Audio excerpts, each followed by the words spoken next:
All right. Hello, everyone. And this is a Wellness Friday, Shealy-Sorin Wellness, I should say. And, well, clinic is real holistic doc. So, question and answer session. So, anything goes, truly. But in the meantime, the topic for the day, in between questions, of course, is let's talk about immunity. The time is upon us. I'm seeing a lot of people in the emergency room, still work there once in a while, but also in the clinic with a number of immune related issues. That could be either immunity that goes against you, autoimmunity, which is basically just think of that as a military or police force gone rogue, uh, attacking its own instead of protecting. And the idea is we always have an immune system. The immune system does not is never not there. It's just the question is it protective or is it harmful? And so one of the top ways to work with the immunity, other than of course the basics, lifestyle, mindfulness, nutrition, activity, movement, lifestyle, truly lifestyle, and of course exposures to things, and being careful, of course, uh, with the environment. The next best thing is to optimize the internal environment. How do we do that? Let's talk about supplements. Let's talk about things that people can easily do. If you have a good B complex on board, fantastic. Got to be at least 25 to 50 milligrams of B. Uh, and So that's a start, because that's energy for the cell. But then on top of that, you take vitamin C. And the youth formula has an interesting combination of 2 grams of vitamin C plus MSM, which makes it equivalent of doubling that, literally. And it raises DHEA, anti-stress wellness hormone, which is also an immune supporter. Plus, combined with vitamin D3, depending on the dose and the weight, and also magnesium. So those are the essentials. And of course, there's others, but that's oral. And then we can talk about intravenous as well. But there's a question there. Can ozone cause, let's see, I'm having a little hard time seeing the screen there. Um, uh, let's see. Uh,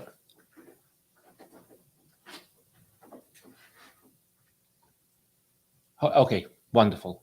Can ozone cause, I think that this is what we're talking about, Hertz reaction. Uh, I've had, the question goes, I have EBV, Lyme, and inflammation, and felt poorly for the last several days. Okay, if I understood correctly, that's immunity, that's inflammation, and absolutely intravenous ozone is a wonderful modality. Why is that so? Okay, so we talked about vitamin C, and I'm jumping ahead a little bit because there's also intravenous vitamin C, which is very, very, very important. When you work with vitamin C, a wonderful combination is ozone. Ozone is an O3 molecule, and we do this here in the clinic in Springfield. So if you're local and you can come in, it's one of the best things you can do for yourself. Literally, you take the blood out, you pass it through. You collect, you put ozone, you pass it through the ultraviolet, and basically clean it up. Herx reactions or detox reactions happen when you do too much cleaning up for the body to handle. So that's why you want to control it as much as you can, but it's not a bad thing. And yes, that's a wonderful modality to consider. Yes. Okay. We do have another question. What do you recommend to support a low thyroid? Ooh, okay. Wonderful. Now that is right up our valley. Functional, holistic, regenerative. Thyroid is among the 5 regulatory systems that literally take care of the body. The other 4, male and female hormones, we work with that. GI, gut, which is a major immune organ in itself, and it's worth consideration.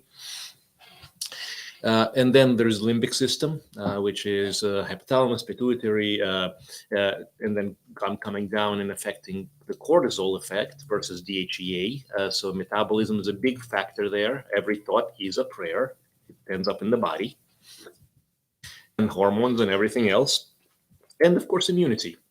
So thyroid is a big part of this, and especially it plays a role in immunity, but it also plays a role in energy and metabolism, in skin, in hair, in every organ system, literally every organ system. And the best thing for that, once you get properly diagnosed, is to supplement with a proper well, what I like to say, physiological equivalence, which is I use NP-thyroid and armor thyroid. I don't use synthroid. Why? Because synthroid is a terrible drug, which it's a T4 that has to be converted into T3, which is the working functional unit. And furthermore, when you're checking for thyroid and when you're working with a thyroid, you have to make sure that on at least on a functional scale. Conventional is a completely different story.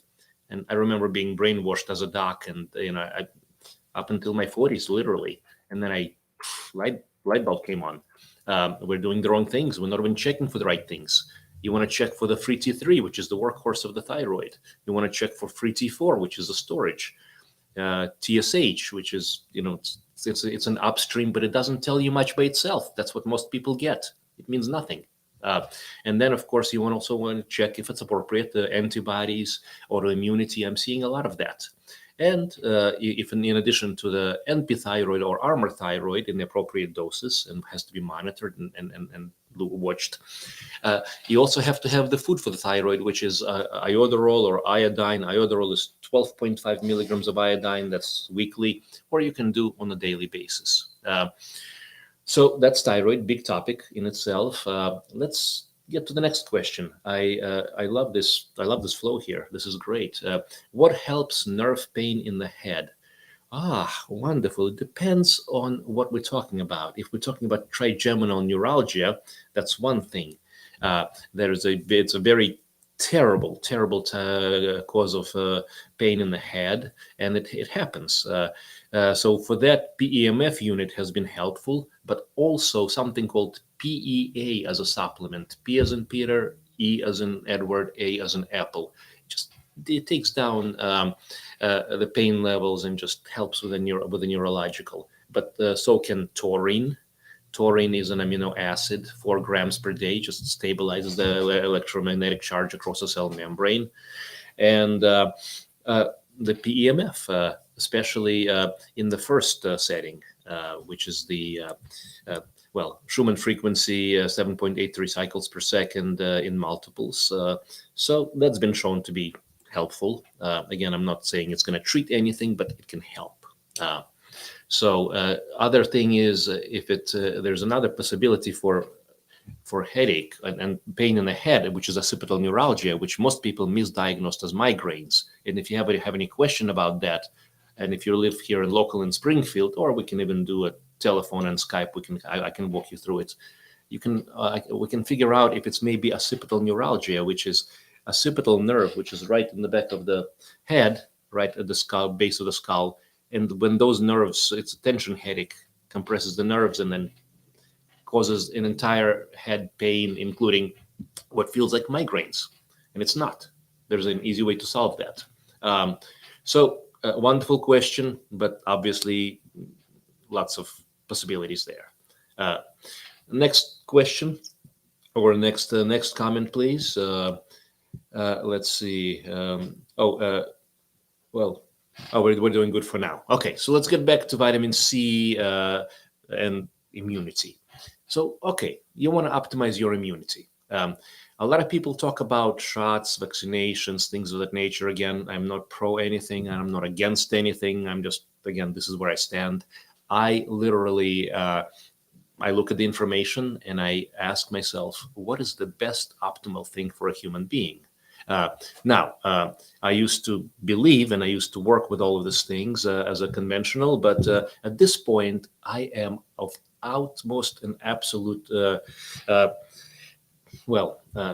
determination and This is what we do.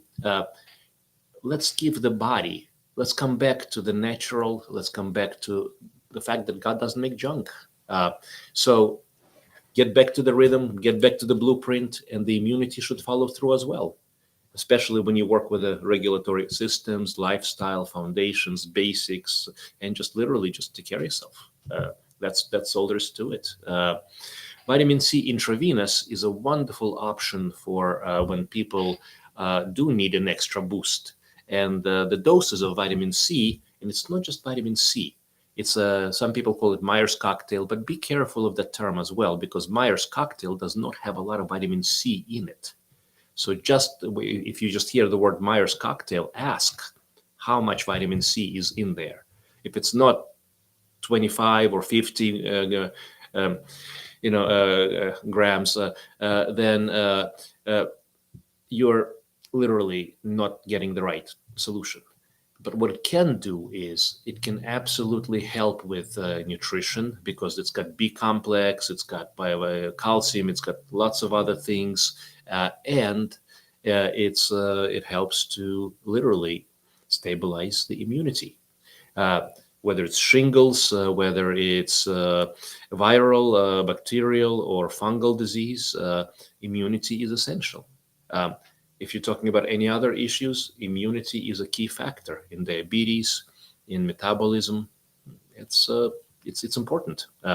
Plus, it all works together as a single system. And if I were to put a target for most people, or for most general human, I would say look at the GI as well, because whenever there is an immune complication, and the vitamin C helps with the GI as well, that's one of the other first places to look. So if we have any other questions, I'll be happy to address. So feel free to ask anything. Just because we're talking about immunity, just because we are talking about optimizing one part of the body, the entire system is interconnected. Let's talk about the limbic, emotional, and mental. Stress. One of the easiest ways to literally to lose or to burn through DHEA and the protective factors, which is also precursors to the hormones. So again, the whole thing works together. It's a beautiful thing when it works. And when it doesn't work, well, you get the other patterns and other outcomes, and they're not optimal. So that's when holism comes in. Working with the mental, emotional, very important. Part of the process there is resetting, retraining, and something called autogenic training. 6 basic phrases. My arms and legs are heavy and warm. My heartbeat, my pulse is calm and regular. My breathing is free and easy. My abdomen is warm. Remember, we talked about the immunity and how all the organ systems interact and interface, especially GI.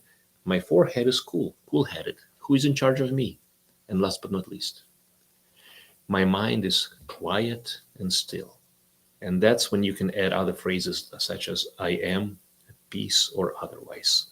That is also a part of the immune protocol, believe it or not, because the human being is more than our physical body.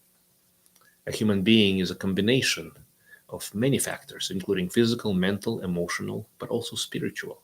So we cannot forget about that, not by any means. All right, we have another question. What protocol do you use when lupus is a huge problem?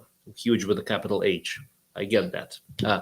Lupus is an autoimmune disease. When a person has lupus, that means the immunity is working against you. It's like having your protective factors literally turn 180 degrees, and it's not helpful, it's harmful. The way I work with lupus is similar to in general immunity, but I also would consider another cofactor, another factor. And this is where a low dose naltrexone can come in. It's called, the abbreviation is LDN, low dose naltrexone. It's another medicine, it's a drug.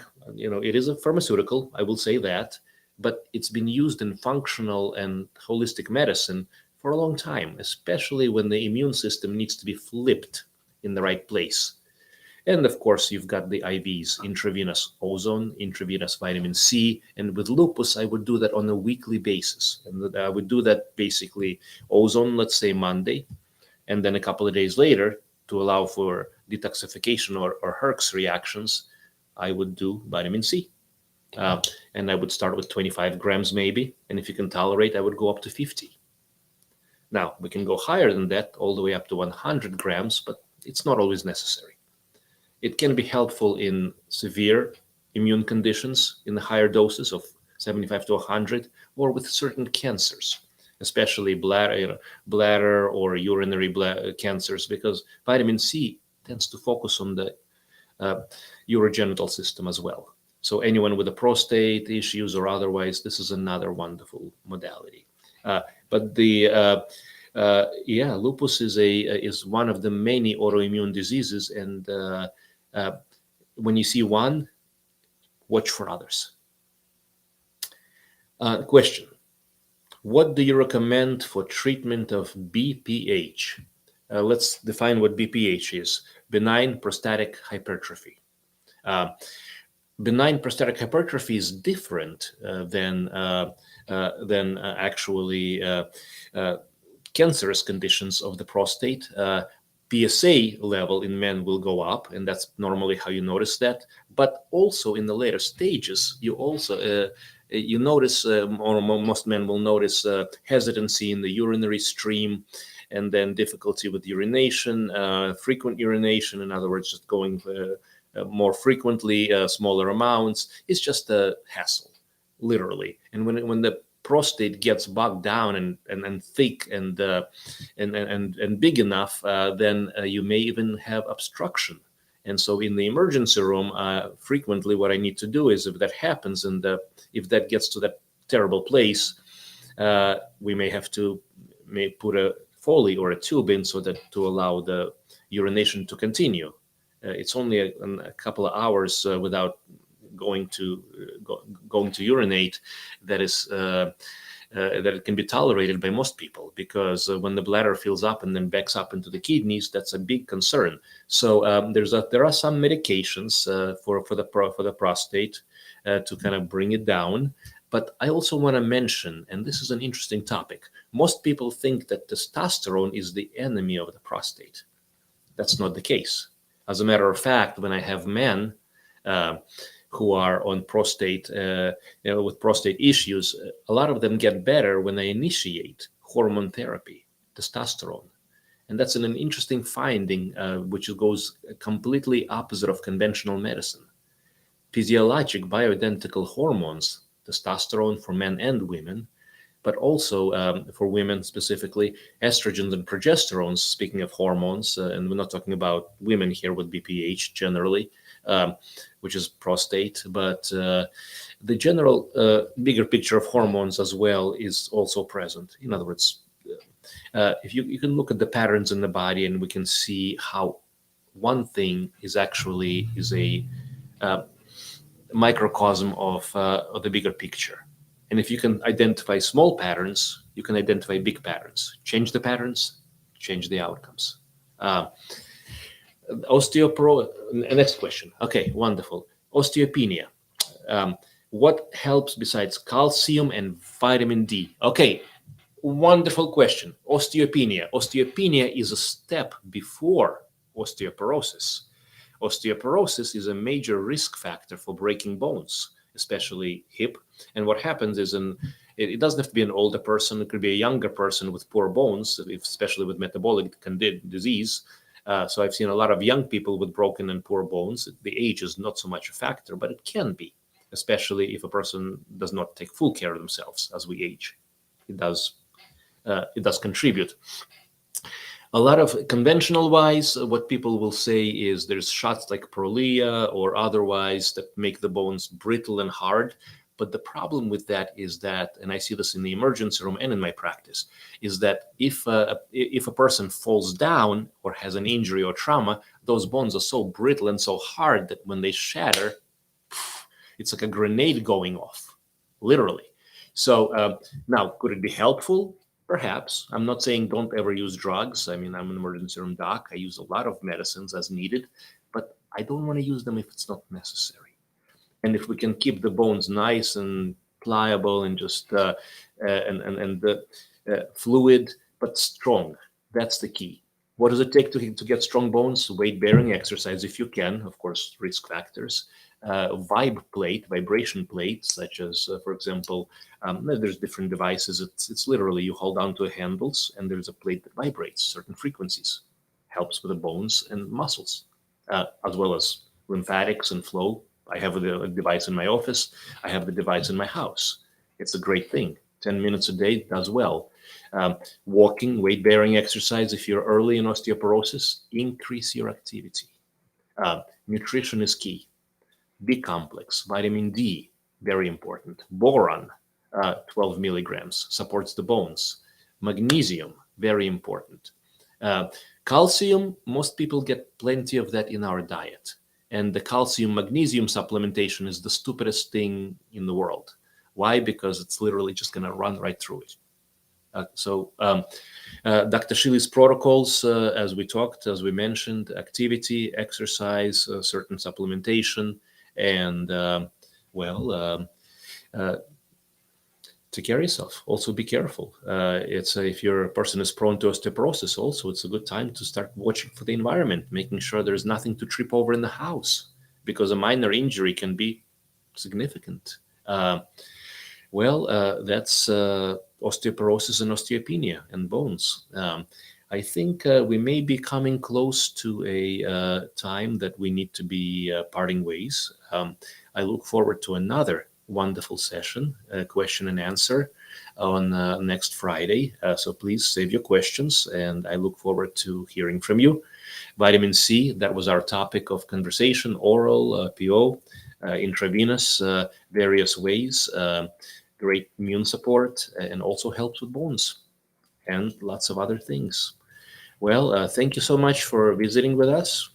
We'll see you again next Friday. Stay tuned. Lots of good stuff on the website, realholisticdoc.com. Follow us on Facebook, Instagram, and all the social media. We'll make sure to put out some good content, information that is useful, helpful. Real Holistic Doc, which is the clinic here in Springfield, Missouri, where we do IVs and all sorts of things, functional regenerative holistic medicine. Telephone, Skype consultations, and the telephone number is 417-351-5221. Give us a call, learn about, if you like, what we do, who we are further, and would love to take care of you. In the meantime, back for more free content and lots of information next Friday.